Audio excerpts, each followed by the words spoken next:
Subscribe करिए rising Uttar Pradesh को और दबाइए इस बेल आइकन को ताकि आप पाए यूपी की न्यूज अपने मोबाइल पर सबसे पहले। राइजिंग यूपी का एक नया ऐप प्ले स्टोर पर लॉन्च हो चुका है, तो जल्दी से जाइए प्ले स्टोर पर और डाउनलोड करिए न्यूज यूपी ऐप को। इसका लिंक आपको डिस्क्रिप्शन बॉक्स और कमेंट बॉक्स में मिल जाएगा, जिस पर क्लिक करके आप उस ऐप को डाउनलोड कर सकते हैं। इस ऐप में आपको प्रदेश की सारी खबरें मिलती रहेंगी, तो जल्दी से जाइए डाउनलोड करिए न्यूज यूपी ऐप को।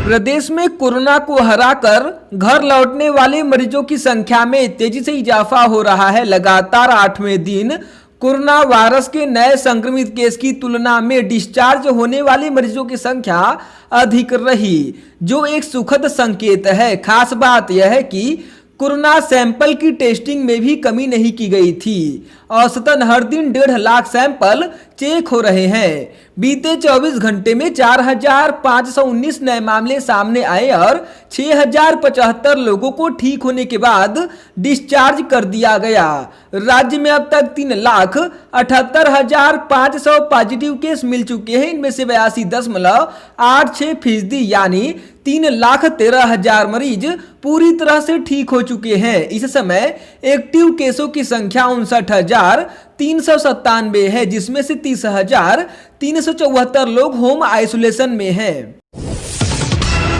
मुख्यमंत्री योगी आदित्यनाथ ने 2 महत्वपूर्ण घोषणाएं की हैं। अपर मुख्य सचिव गृह अवनीश कुमार अवस्थी ने बताया कि जिस भी पत्रकार की मौत कोरोना की वजह से होगी, उन्हें 10 लाख रुपए तक की सहायता राशि योगी सरकार की तरफ से दी जाएगी। वहीं हर साल पत्रकारों को 5 लाख रुपए तक का हेल्थ कवर दिया जाएगा।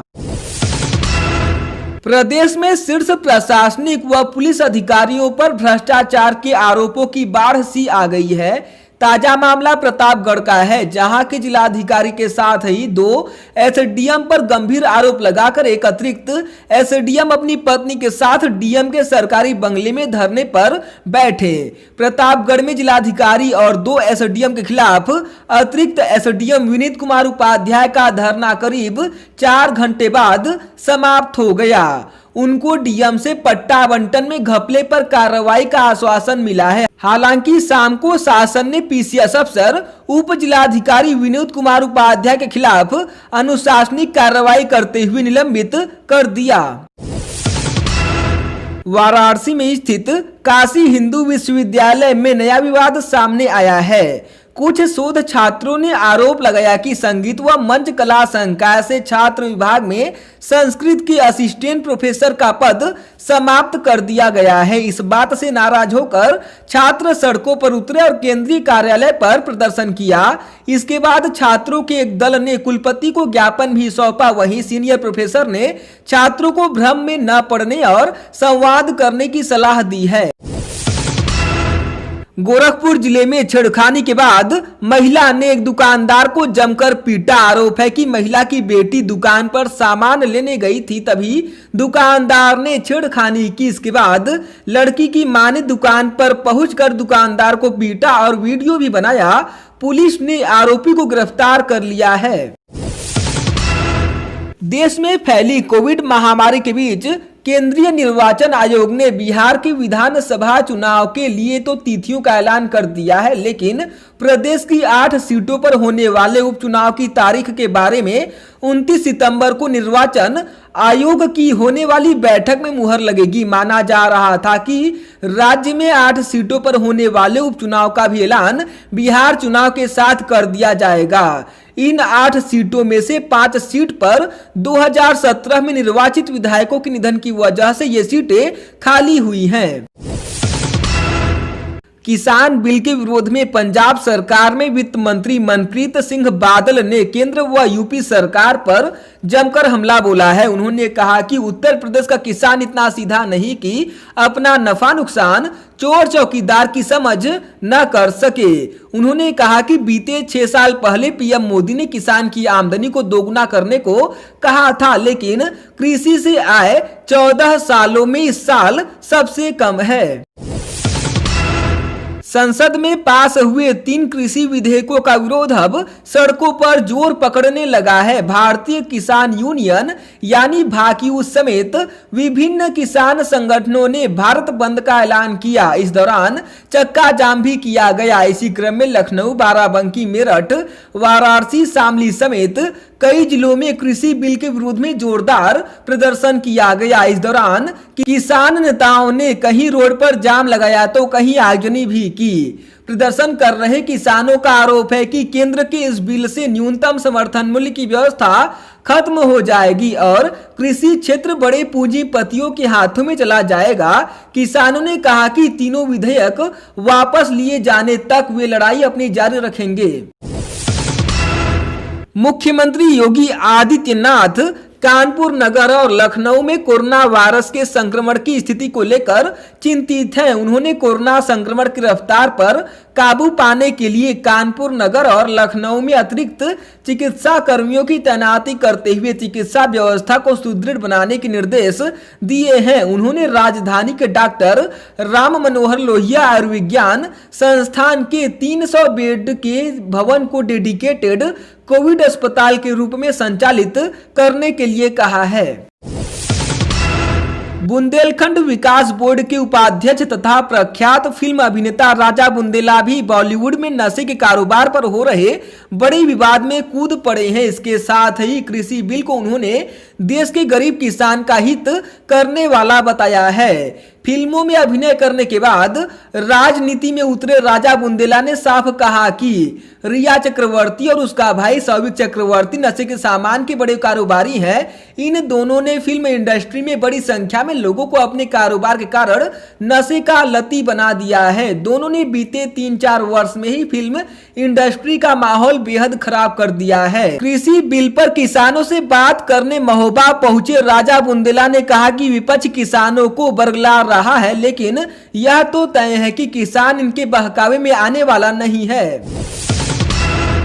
लखनऊ में घर के बाहर कार में तेज आवाज में गाना बजाकर बिजली का काम करने वाले असलम ने खुद को गोली मार ली। कुछ ही दूरी पर खड़ी उसकी बहन सबीना उसे लहूलुहान जमीन पर तड़पते देख चीख पड़ी। उसकी चीख पुकार सुनकर एकत्र पड़ोसियों ने असलम को गंभीर हालात में ट्रामा सेंटर में भर्ती कराया, जहां कुछ देर बाद उनकी मौत हो गई। पूरी घटना पास में ही लगे सीसीटीवी कैमरे में कैद हो गई है। उत्तर प्रदेश माध्यमिक शिक्षा परिषद यानी यूपी बोर्ड ने इम्प्रूवमेंट व कंपार्टमेंट 2020 एग्जाम के लिए प्रवेश पत्र जारी कर दिया है। परीक्षार्थी वेबसाइट upmsp.edu.in से इसे डाउनलोड कर सकते हैं। परीक्षा 3 अक्टूबर को जिला मुख्यालयों पर होगी।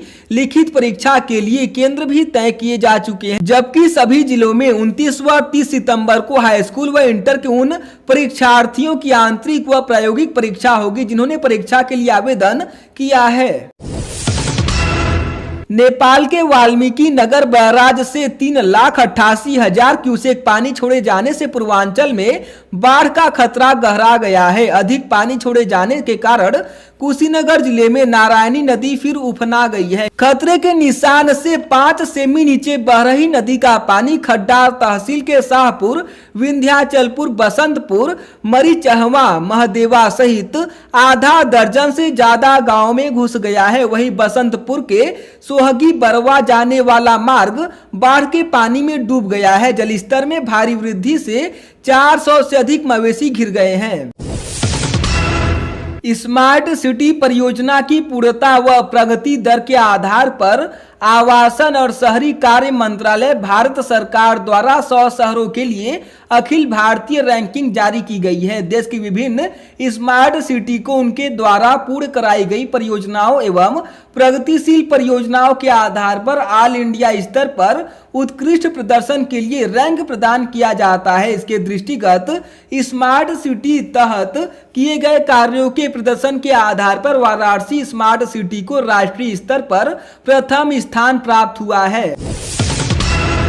मुख्तार अंसारी गैंग की मुश्किलें लगातार बढ़ती जा रही हैं। एक के बाद एक पुलिस कार्रवाई से अंसारी परिवार के साथ ही गैंग के अन्य सदस्यों में भी खलबली मची हुई है। शुक्रवार को एक साथ कई पुलिस एक्शन ने यह साफ कर दिया है कि अंसारी गैंग के खात्मे की उल्टी गिनती शुरू हो गई है। मऊ जिले के पुलिस अधीक्षक सुशील धूले ने बताया कि थाना कोतवाली पुलिस ने अंसारी गिरोह के बेहद करीबी माने जाने वाले प्रकाश कंस्ट्रक्शन के मालिकिन किरण राय पर कई धाराओं में मुकदमा दर्ज किया है।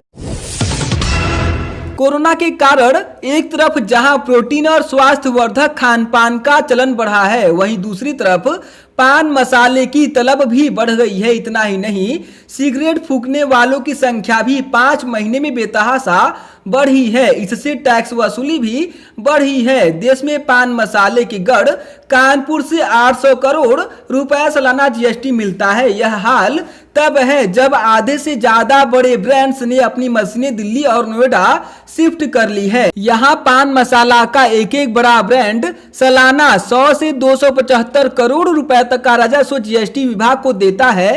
कोरोना से पहले पान मसाले से जीएसटी विभाग को हर महीने औसत कुल 65 करोड़ रुपए टैक्स मिल रहा था, जो जून से 80 से 85 करोड़ रुपए तक पहुंच गया है। बहुचर्चित बिकरू कांड के बाद गिरफ्तार की गई विकास दुबे के भतीजे अमर दुबे की नाबालिग पत्नी को लेकर पुलिस के सामने संकट खड़ा हो गया है। उस पर दर्ज एफआईआर और फिर जेल भेजे जाने को लेकर पुलिस को कई अहम बिंदुओं पर कोर्ट में जवाब दाखिल करना है। नाबालिग के खिलाफ कई नई धाराएं लगाई गई हैं, जिसके बाद पुलिस को यह साबित भी करना होगा। सबसे अहम यह होगा कि पुलिस के बताए अनुसार उसके पास विस्फोटक पदार्थ कहां से आया और उसने डकैती करते वक्त किसकी हत्या की। 3 दिन का समय दिया गया है। सोमवार को इन बिंदुओं पर माती में जुवेनाइल कोर्ट में जवाब देना है।